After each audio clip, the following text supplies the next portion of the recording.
نحمده ونصلي على رسوله الكريم اما بعد فاعوذ بالله من الشيطان الرجيم بسم الله الرحمن الرحيم رب اشرح لي صدري ويسر لي امري واحلل عقدة من لساني يفقهوا قولي رب يسر ولا تعسر وتمم بالخير وبك نستعين آمين يا رب العالمين.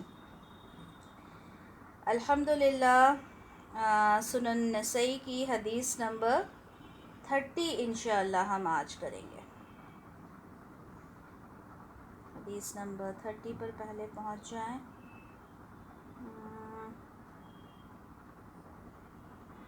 اوکے آپ لوگوں کو یہ ریڈ میں نظر آ رہی ہوگی، اس کا مطلب یہ حدیث ضعیف ہے.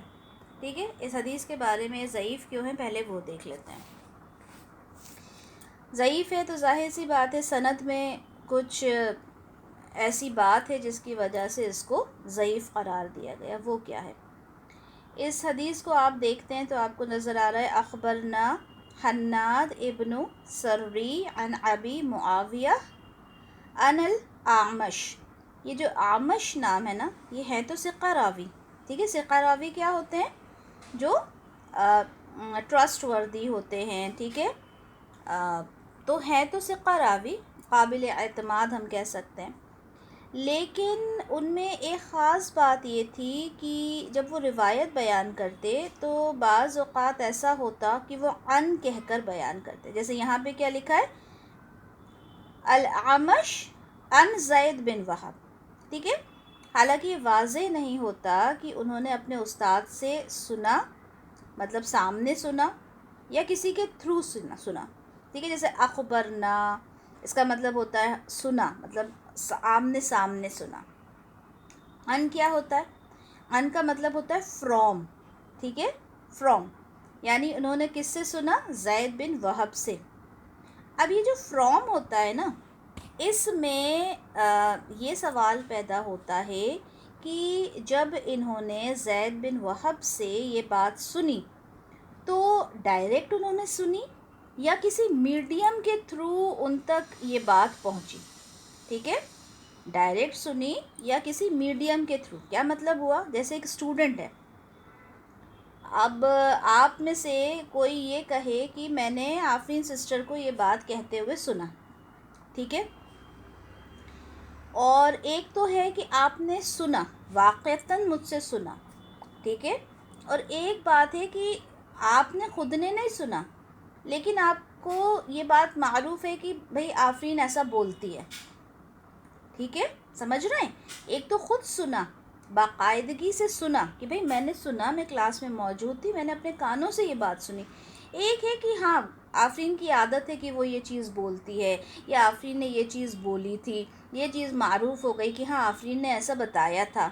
ٹھیک ہے، یعنی کوئی بھی ذریعے سے اس بات کو سن لیا گیا. تو جب بالکل واضح نہیں ہوتا نا کہ سنا گیا ان کے تھرو، یعنی ان سے ملاقات کر کے، کیونکہ آبویسلی ملاقات تو اس وقت تو ملاقات ہی ہوتی تھی نا، آن لائن کا سسٹم تو نہیں تھا. تو باقاعدہ مل کر، ٹھیک ہے، ان سے باقاعدہ سنا تو وہ تو کنفرمڈ ہو جاتا ہے کہ ہم نے سنا. ٹھیک ہے، اخبرنا اس طرح کے الفاظ ہوتے ہیں. ٹھیک ہے، حدثنا. لیکن اگر ان سے روایت ہو، ٹھیک ہے، آپ لوگوں نے بہت سارے، کبھی آپ حدیث کے لیکچرز وغیرہ یوٹیوب پہ آپ دیکھیں گے تو آپ سنیں گے جو ٹیچرز ہوتے ہیں نا وہ کہتے ہیں ان سے روایت ہے. ان سے روایت ہے کا مطلب ہوتا ہے کہ ان کے تھرو سنا. ٹھیک ہے، ان سے سنا. یہ پراپر نہیں ہوتا کہ کیسے سنا. اب جیسے یہاں پر ہے عن زید بن وہب، ٹھیک ہے، یا پھر ایسا ہو سمعتو کہ میں نے سنا. ٹھیک ہے، یا حدثنا، ایسا نہیں ہے. یہاں پہ ان ہے تو کیا مطلب ہوتا ہے کہ اس بات کو زید بن وہب کے تھرو سنا گیا. ٹھیک ہے، کنفرمیشن نہیں ہے کہ انہوں نے باقاعدہ ان کے منہ سے سنا. اوکے، اب ہوتا کیا ہے؟ اب ایسا تو کئی بار ان ہوتا ہے.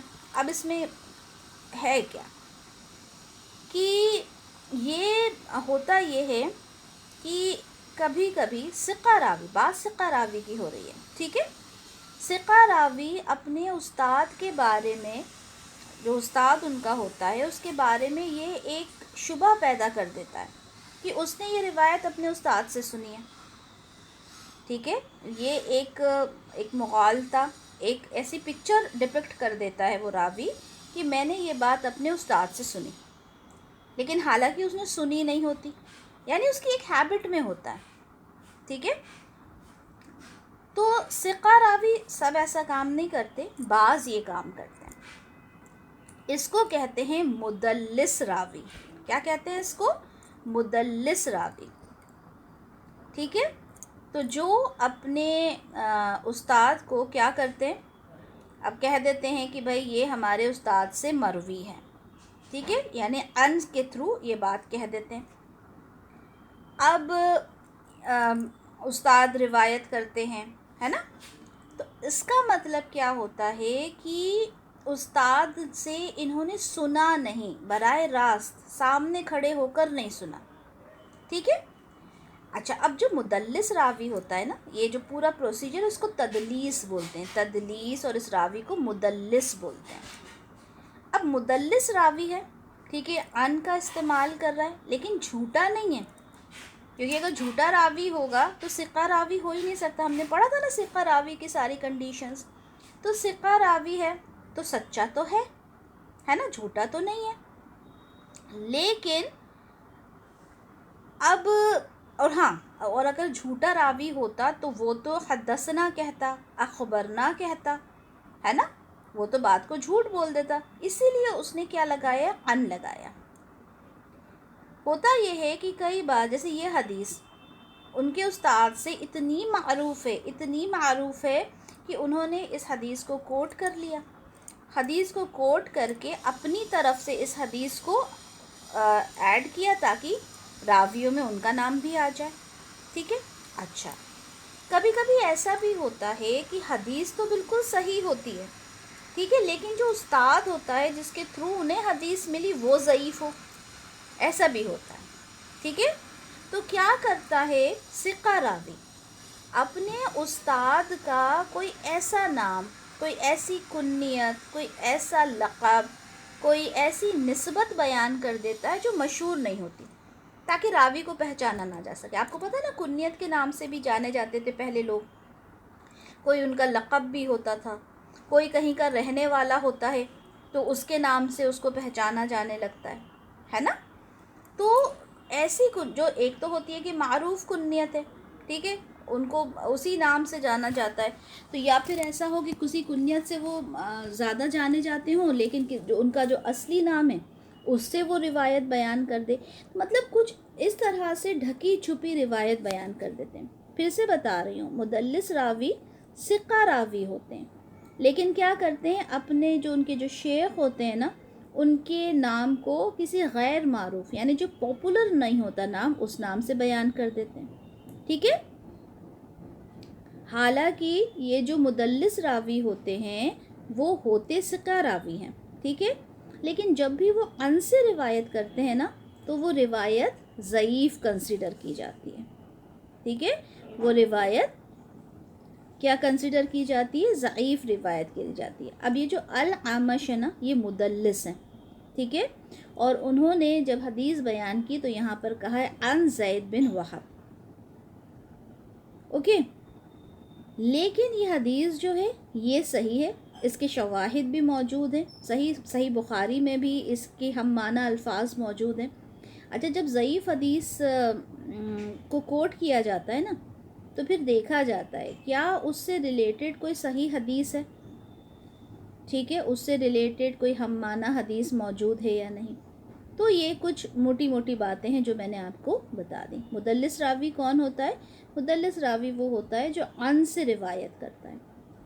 کیا مطلب ہوا کہ وہ حدثنا، اخبرنا، سمعت اس طرح کے الفاظ استعمال نہیں کرتا کہ میں نے سنا، ٹھیک ہے، مجھے خبر پہنچی، ٹھیک ہے، میں نے ہمیں بتایا، مجھے بتایا، اس طرح کے الفاظ استعمال نہیں کر سکتا. سمجھ میں آیا ہے؟ Well and good.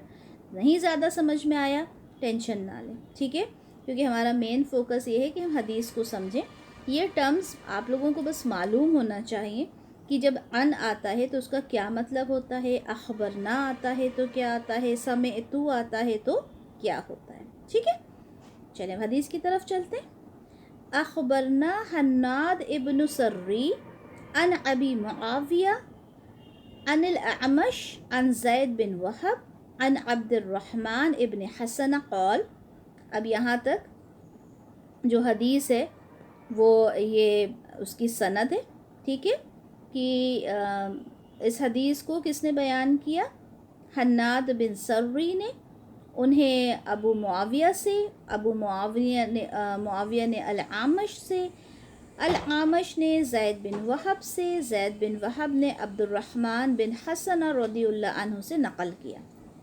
اب عبد الرحمن بن حسن رضی اللہ عنہ فرماتے ہیں، اب وہ کیا فرماتے ہیں وہ ہم دیکھتے ہیں.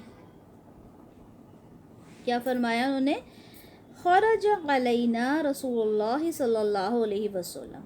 انہوں نے کیا کہا، خرج نکلے یا تشریف لائے، علینا ہماری طرف، رسول اللہ صلی اللہ علیہ وسلم، یعنی ہماری طرف رسول اللہ صلی اللہ علیہ وسلم آئے، نکلے. وفی یدہ کہیئۃ الدرقہ، اور ان کے ید پتہ ہے کسے کہتے ہیں، یدن، آپ لوگوں نے گرامر میں پڑھا ہوگا، کسے کہتے ہیں یدن، ہاتھ کو کہتے ہیں. اور ہی کا مطلب کیا ہوتا ہے، ہما ہم پڑھا ہے نا،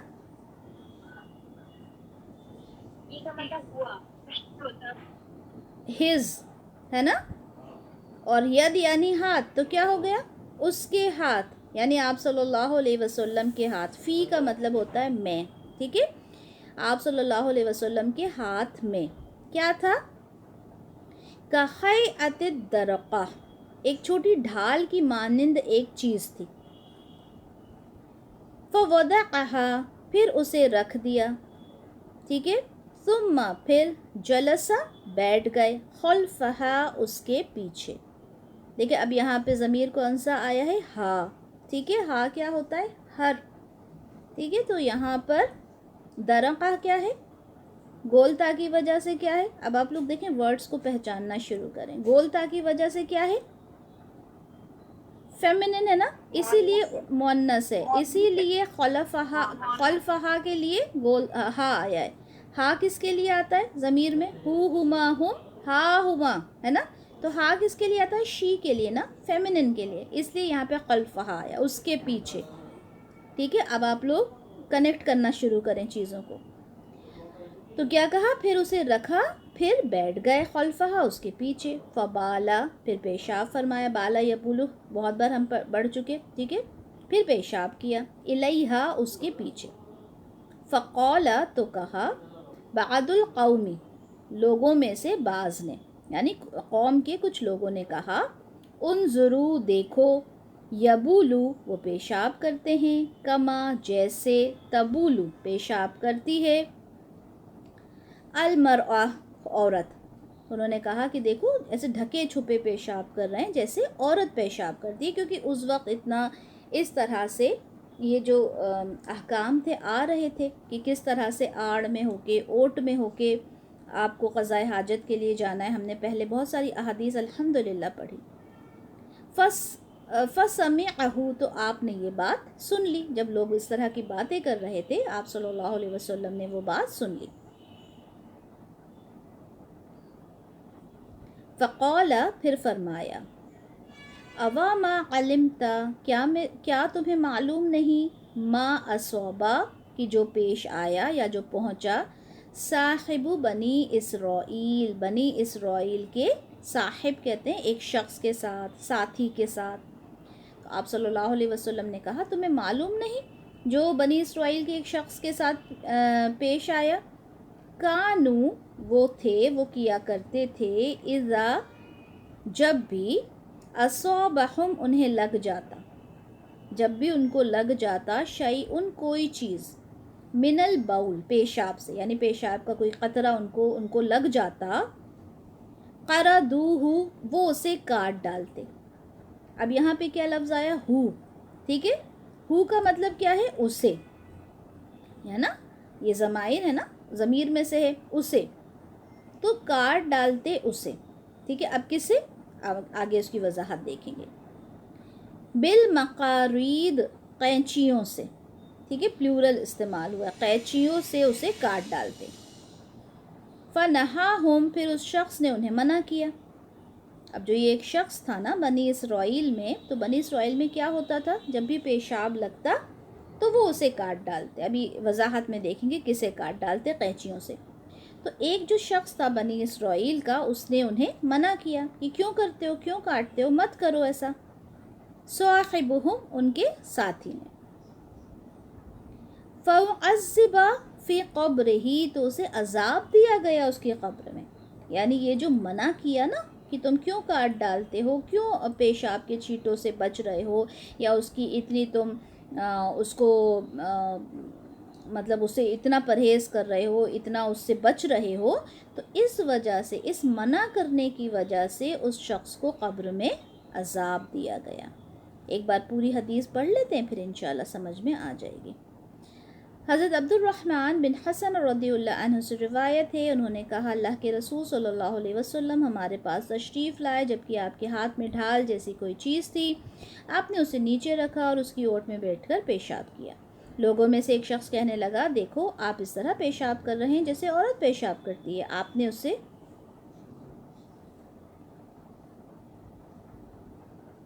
نے اسے نیچے رکھا اور اس کی اوٹ میں بیٹھ کر پیشاب کیا. لوگوں میں سے ایک شخص کہنے لگا, دیکھو آپ اس طرح پیشاب کر رہے ہیں جیسے عورت پیشاب کرتی ہے. آپ نے اس کی بات سن لی اور فرمایا, کیا تمہیں علم نہیں کہ بنی اسرائیل کے ایک شخص کو کیا سزا ملی تھی؟ انہیں جب پیشاب لگ جاتا تو وہ قینچی سے کاٹ دیتے. اب یہاں پہ انہوں نے بریکٹ میں دیا ہے اتنا کپڑا. ٹھیک ہے, ابھی اور وضاحت دیکھیں گے. چنانچہ ان کے ساتھی نے انہیں روکا تو اسے قبر میں عذاب دیا گیا. ہمیں تو کیا حکم ہے, اگر پیشاب لگ جائے تو دھو دینا چاہیے اتنے حصے کو, ہے نا. تو ان کو بنی اسرائیل کو دھونے کا حکم نہیں تھا, بلکہ وہ کیا کرتے تھے, کپڑے کے جس حصے میں پیشاب لگ جاتا اس حصے کو کاٹ دیتے. جب ایک شخص نے اس بات کے لیے انہیں منع کیا تو کیا ہوا, اس وجہ سے اس کو عذاب دیا گیا. اچھا, آپ صلی اللہ علیہ وسلم نے جب ایک اوٹ میں, ٹھیک ہے, چھپ کر, جب کیونکہ ہم نے پڑھا تھا کہ قضائے حاجت کے لیے جب آپ جائیں تو آپ نے چھپ کر اس کام کو انجام دینا ہے. تو جب آپ نے آڑ میں ہو کر پیشاب کیا تو کچھ لوگوں نے اس پر اعتراض کیا. اچھا, جب آپ کو نالج نہیں ہوتی, جب آپ کو دین کی سمجھ نہیں ہوتی اور آپ کو کوئی کسی بات سے روکتا ہے تو آپ شرمندہ ہو جاتے ہیں, ہے نا. اگر آپ سے ابھی کوئی یہ کہہ دے کہ تم لوگ کیا پڑھ رہے ہو, یہ کوئی باتیں ہیں پڑھنے کی, یہ اس طرح کی باتیں تو مجھے تو بڑی عجیب لگ رہی ہیں, تم لوگ اس طرح کی ساری باتیں پڑھتے ہو. اگر کوئی ہم سے ایسا کہے تو ہم کیا کہیں گے کہ ہمارا دین اتنا خوبصورت ہے کہ ہمارے دین کے اندر ہمیں ہر ایک چیز بتا دی گئی. حیض کے معاملات ہمیں بتا دیے گئے, قضائے حاجت کے معاملات ہمیں بتا دیے گئے, ہر ایک چیز کی وضاحت ہمیں دے دی, ہر ایک رشتے کی وضاحت ہمیں دے دی. ہم شرمائیں گے نہیں اس چیز کے لیے. کیوں؟ کیونکہ ہمیں نالج ہے. ہاں, جن کو نالج نہیں ہوگی وہ خود حیران ہو جائیں گے کہ یار اب میں اس کا کیا جواب دوں. ٹھیک ہے, تو جب بھی دین سے ریلیٹڈ کوئی بات ہو تو ہمیں شرمندہ نہیں ہونا, کیونکہ ہمارا دین الحمدللہ سب سے بیسٹ ہے, ہم نے اس کا جواب دینا ہے. ٹھیک ہے, وہی آپ صلی اللہ علیہ وسلم نے کیا. آپ شرمائے نہیں. کیوں شرمائیں گے؟ کیونکہ آپ کے پاس دین کی نالج تھی, آپ کے پاس دلائل موجود تھے, آپ نے اس طرح سے دلائل دیے کہ ہمیشہ یہ ہوتا تھا کہ سامنے والے شرمندہ ہو جاتے تھے, اور یہی ہمیں کرنا ہے. ٹھیک ہے, ہمیں جب کوئی اس طرح کی بات کرے ہمیں پورے حقائق کے ساتھ اس کو جواب دینا آنا چاہیے. اسی لیے ضروری ہے کہ ہم دین کو اتنا تو سمجھیں کہ اسے فالو کرتے وقت ہمیں کم سے کم شرمندگی محسوس نہ ہو. تو جب آپ صلی اللہ علیہ وسلم نے لوگوں کو سنا کہ اس طرح کی باتیں لوگ کر رہے ہیں تو آپ صلی اللہ علیہ وسلم نے بتایا کہ بنی اسرائیل میں جب کوئی ایسا جب پیشاب کرتا اور اس کو لگ جاتا, یہاں پہ وضاحت میں دیا ہے کپڑوں کو لگ جاتا, تو اسے قینچیوں سے کاٹ دیا کرتے تھے, اور جس نے منع کیا اسے قبر میں عذاب دیا گیا. اچھا, اب یہ جو ہو کا لفظ آیا نا کہ اسے کاٹ دیا, تو بعض احادیث میں جلد اور جسم کا الفاظ آئے.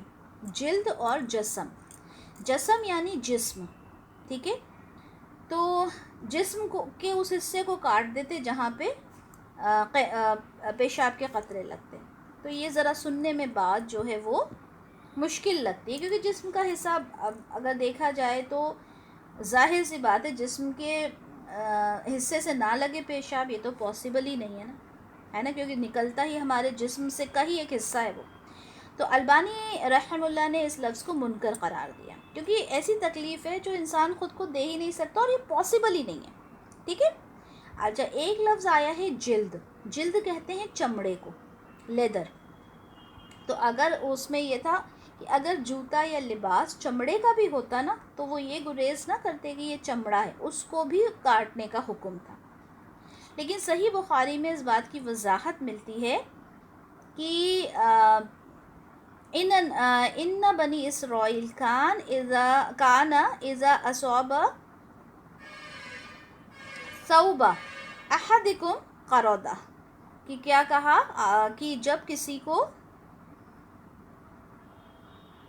بنی اسرائیل میں جب کسی کے کپڑے کو پیشاب، ثوب کہتے ہیں کپڑے کو، جب کسی کے کپڑے کو پیشاب لگ جاتا تو وہ اسے کاٹ ڈالتے.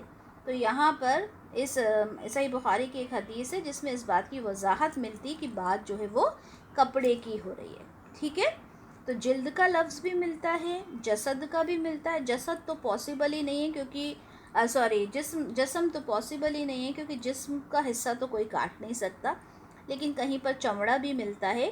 لیکن صحیح بخاری میں اس کی وضاحت ملتی ہے کہ پیشاب کے جو کہیں پہ لگ جاتا پیشاب کے قطرے تو اس کپڑے کو، اس حصے کو کاٹ دیا جاتا تھا. تو اب دیکھیں الحمدللہ ہماری شریعت میں تو بہت آسانی ہے، ہماری شریعت میں تو چیزیں بہت آسان کر دی گئی. لیکن اس کے بعد بھی کیا ہوتا ہے، بہت سے لوگ پانی ہی نہیں لیتے، ہے نا، اس کو پاکی کا خیال ہی نہیں رکھتے. کپڑے گندے ہیں، ٹھیک ہے، جیسا ہے ٹھیک ہے. تو یہ بہت بڑی چیز ہے، کیونکہ پیشاب کے چھینٹوں سے اگر کوئی نہیں بچتا. اچھا، اس کا ہم نے وہ نہیں دیکھا تھا نا کہ اس کا نام کیا ہے. جی، اس حدیث کا جو ٹائٹل ہے وہ کیا ہے، ایسی اوٹ کی طرف پیشاب کرنا جس سے پردہ حاصل ہو. ٹھیک ہے. تو ہمیشہ کبھی بھی چاہے وہ مرد ہو چاہے وہ عورت، ایسا نہیں کہ صرف عورت کو ہی قضائے حاجت کے لیے ایک پردے کی ریکوائرمنٹ، نہیں، چاہے مرد ہو چاہے عورت ہو. ٹھیک ہے. اچھا، تو یہاں پر یہ بات سمجھ میں آ گئی آپ لوگوں کو کہ اپنے آپ کو اس گندگی سے بچانا ہے، آپ کو اوٹ میں ہونا ہے اور پیشاب کے چھینٹوں سے بچنا ہے. ہم دیکھیں گے کہ یہ جو نیکسٹ حدیث ہے اس میں دیکھیں پیشاب کے چھینٹوں سے بچنا، اس کا ٹائٹل ہی ہے پیشاب کے چھینٹوں سے بچنا. اور یہ والی حدیث آپ نے سب نے سن رکھی ہوگی. ٹھیک ہے. ہم دیکھتے ہیں، ہم پڑھیں گے اس کو اور اس بات کا خیال رکھیں گے. اس میں پیشاب کے چھینٹوں سے بچنے کے ساتھ ساتھ ایک اور چیز کا بیان ہے، دیکھتے ہیں کیا ہے. اخبرنا حناد بن سری عن وکیع عن الاعمش قال سمعت. اب دیکھیں یہاں پر کیا آیا ہے، کس سے مروی ہے، الاعمش سے. انہوں نے کہا سمعت، میں نے سنا. اب آپ کو سمجھ میں آیا دونوں احادیث میں فرق. وہاں پہ جو الاعمش تھے انہوں نے ان سے روایت کیا تھا، یہاں پر کیا کہا ہے، قال سمعت، انہوں نے کہا کہ میں نے سنا. کس سے، مجاہدن یحدث. ٹھیک ہے. مجاہدن یحدث عن طاووس عن ابن عباس قال. تو یہاں پر انہوں نے عامش نے کہا کہ میں نے مجاہد کو طاووس سے حدیث بیان کرتے ہوئے سنا. میں نے مجاہد کو طاووس سے حدیث بیان کرتے ہوئے سنا، اور طاووس نے حضرت عبداللہ بن عباس رضی اللہ عنہما سے روایت کی. ٹھیک ہے. انہوں نے فرمایا. ٹھیک ہے. اب انہوں نے کیا کہا، آگے حدیث آ رہی ہے. گزرے رسول اللہ صلی اللہ علیہ وسلم، رسول اللہ صلی اللہ علیہ وسلم گزرے علی قبرین. اب مجھے بتائیے قبر ایک، قبرین کیا ہوگا، آنی آئینی.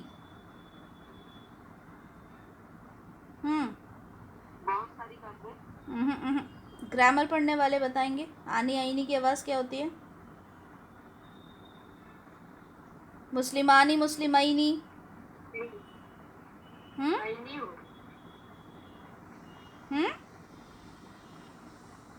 ہم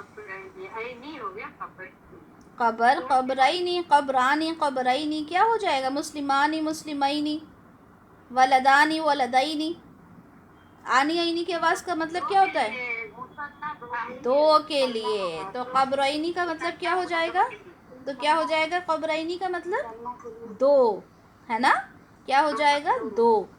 تو آپ صلی اللہ علیہ وسلم دو قبروں پر سے گزرے. ٹھیک ہے. فقال تو فرمایا انہما انہما بے شک. اب ہما کس کے لیے آتا ہے؟ ہوا ہما ہم، ہما ہم. ہما کس کے لیے آتا ہے؟ دو کے لیے آتا ہے نا. تو دیکھیں یہاں پہ قبرین ہے نا، اس لیے ہما آیا. ٹھیک ہے. بے شک وہ دونوں. یعذبانی یہ ہے تو فعل، لیکن اس میں بھی آنی کی آواز آتی ہے نا. تو یہاں بھی دو کے لیے عذاب دیے گئے وہ دو. وما یعذبانی اور نہیں عذاب دیے گئے وہ دو، فی کبیر کسی کبیر وجہ سے، کسی بڑے گناہ کی وجہ سے عذاب نہیں دیے گئے.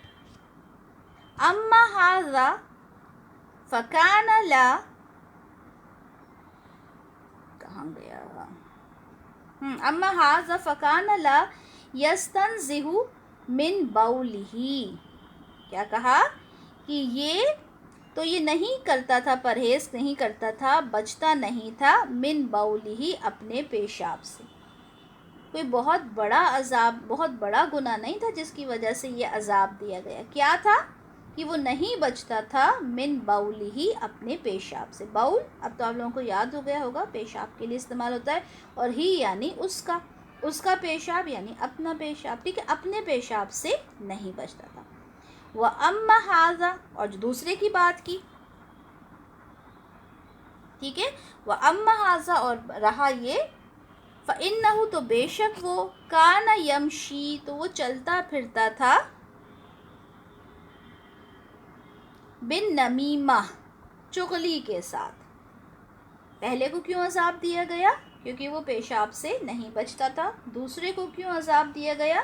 کان یمشی وہ چلتا پھرتا تھا، بالنمیمہ چغلی کرنے کے ساتھ، چغلی کرتا ہوا پھرتا تھا، لوگوں کی برائیاں کرتا رہتا تھا، ادھر کی ادھر کرتا رہتا تھا. اب دیکھیں دو بہت بڑے گناہ نہیں ہیں. پیشاب کے قطروں سے نہیں بچنا کوئی بہت بڑی بات نہیں ہے. چغلی کرنا کوئی بہت بڑی بات نہیں ہے، نارملی انسان کرتا رہتا ہے. لیکن اس کا جو عذاب ہے وہ کتنا بڑا ہے. تو سوچ لیں کہ وہ گناہ بھی کتنا عظیم ہوگا. ثم پھر دعا منگوایا،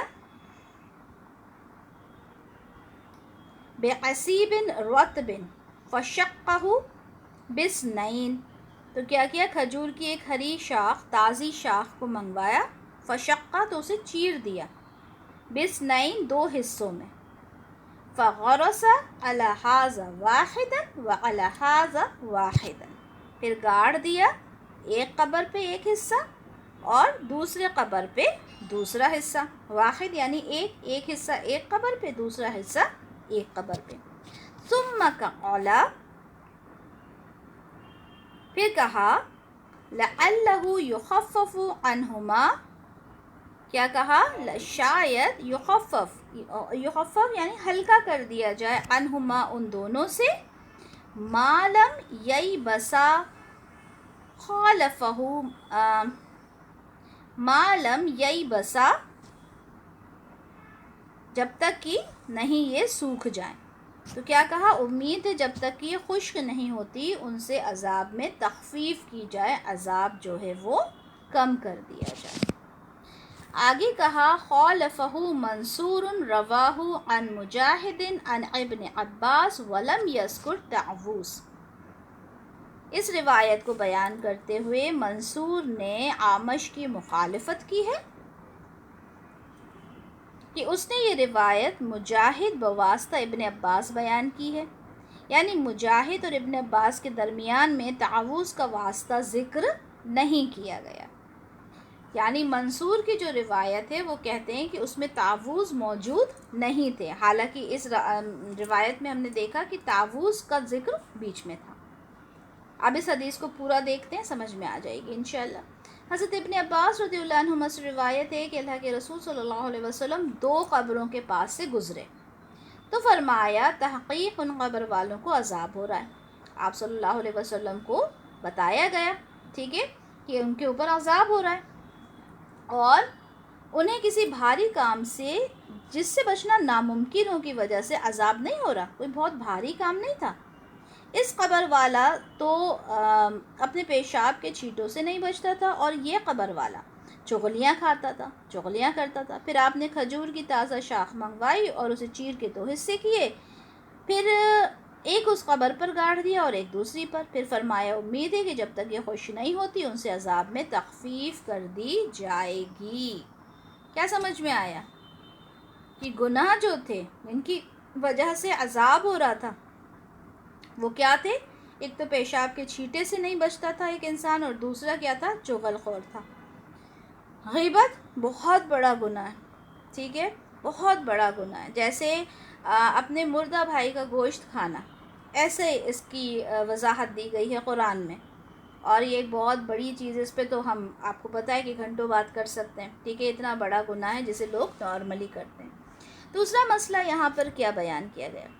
دوسرا مسئلہ یہ ہے کہ آپ صلی اللہ علیہ وسلم نے دیکھا کہ ان کے اوپر عذاب ہو رہا ہے، ان کو پتہ چلا وحی کے ذریعے، غیب کا علم تو نہیں رکھتے تھے آپ صلی اللہ علیہ وسلم، انہیں بتایا گیا، ٹھیک ہے، کہ عذاب کا قبر یہاں پہ 2 لوگوں کو ہو رہا ہے، ٹھیک ہے۔ اچھا، جو لوگ اس بات کے منکر ہیں کہ بھئی قبر کے اندر کوئی عذاب نہیں ہوتا، بہت سے لوگ کہتے ہیں قبر میں کچھ نہیں ہوتا، ڈائریکٹ وہ تو جو حساب کتاب ہوگا، انسان مر گیا، اب کوئی سمندر میں غرق ہو کے مر گیا، کوئی کہیں ہو گیا، کچھ اس کا پتہ ہی نہیں ہے، تو کیا پھر اس کی تو قبر ہی نہیں ہوئی؟ ایسا نہیں ہوتا۔ جو قبر میں نہیں اس کو دفنایا گیا، عذاب تب بھی ہوتا ہے، چاہے وہ پانی میں غرق ہو جائے، چاہے اسے آگ میں جلا دیا جائے، ایک عذاب جو ہے نا تو وہ اس کو دیا ہی جائے گا۔ جیسے فرعون کے بارے میں کہا جاتا ہے، اللہ تعالیٰ فرماتے ہیں آگ ہے جس پر انہیں صبح اور شام پیش کیا جاتا ہے، اور جس دن قیامت قائم ہوگی حکم ہوگا آل فرعون کو سخت ترین عذاب میں داخل کر دو۔ اب وہ تو سمندر میں غرق ہوئے تھے نا، تو صبح اور شام آگ میں کیسے پیش کیا جاتا ہے ان کو، ٹھیک ہے۔ تو یہ جو عذاب ہے یہ ان کو ملتا رہتا ہے۔ کیسے ملتا ہے؟ واللہ عالم، کس طریقے سے ملتا ہے، قبر نہیں ہے لیکن عذاب تو دیا جاتا ہے۔ تیسرا مسئلہ یہاں پہ کیا پتہ چلا کہ آپ صلی اللہ علیہ وسلم کو علم کا جو غیب کا جو علم تھا نا وہ نہیں تھا، انہیں وحی کے ذریعے علم حاصل ہوتا تھا۔ اچھا، ایک اور مسئلہ یہاں پر پتہ چلا کہ یہ آپ لوگوں نے سنا ہوگا کہ لوگ قبر پر ٹہنی لگا دیتے ہیں، ٹھیک ہے، کوئی ایسی چیز لگا دیتے ہیں کہ انسان کو اس کا پروٹیکشن ہو جائے۔ اس حدیث کو پڑھ کر کیا پتہ چلا؟ کیا اس ٹہنی کی وجہ سے وہ عذاب کم ہو رہا تھا یا آپ صلی اللہ علیہ وسلم کے عمل سے کم ہو رہا تھا؟ بتائیے۔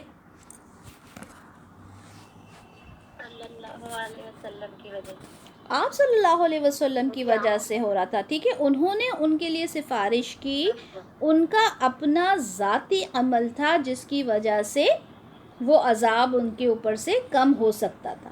آپ نے کہا تھا کہ امید ہے کہ ان کا عذاب کم ہو جائے، تو ایسا نہیں ہے کہ قبر پر آپ جائیں گے اور وہاں پہ ٹہنی لگا دیں گے یا پورا کا پورا پیڑ بھی لگا دیں گے تو وہاں پہ عذاب کم ہو جائے گا، کیونکہ یہ عمل سنت سے ثابت نہیں ہے، آگے چل کر کسی صحابہ نے یہ کام نہیں کیا، یہ آپ صلی اللہ علیہ وسلم نے کسی خاص وقت پر، ٹھیک ہے، ایک سفارشی طور پر کہ ہو سکتا ہے کہ ایسا کرنے سے ان کے اوپر عذاب جو ہے کم ہو جائے، ان کا ایک عمل تھا یہ، ٹھیک ہے، لیکن انہوں نے اس چیز کو ایک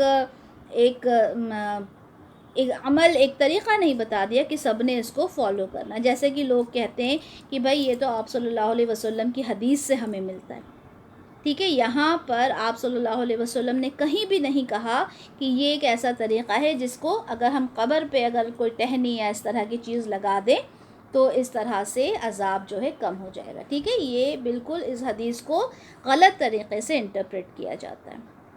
قبر کو لے کر تو بہت ساری خرافات ہوتی ہیں، ٹھیک ہے، تو یہ ٹہنی لگانا بھی اسی کے اندر کی ایک بات ہے، ٹھیک ہے۔ تو الحمدللہ حدیث تو ہم نے 2 ہی کی، لیکن بہت ساری چیزیں دیکھی، ساتھ میں گرامر بھی ہم لوگ الحمدللہ دیکھتے رہتے ہیں۔ کوشش کیا کریں کہ گرامر کو بھی سمجھا کریں، کوشش کریں کہ غیبت سے بچیں، کوشش کریں کہ پیشاب کے قطروں سے بچیں، کیونکہ قبر کا عذاب جو ہوتا ہے اللہ تعالی ہم سب کو اس سے محفوظ فرمائے۔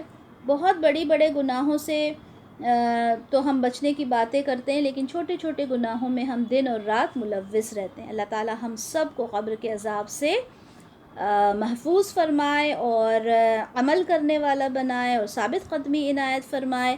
سبحانک اللہم و بحمدک، اشہد ان لا الہ الا انت، استغفرک و اتوب الیک۔ السلام علیکم ورحمۃ اللہ وبرکاتہ۔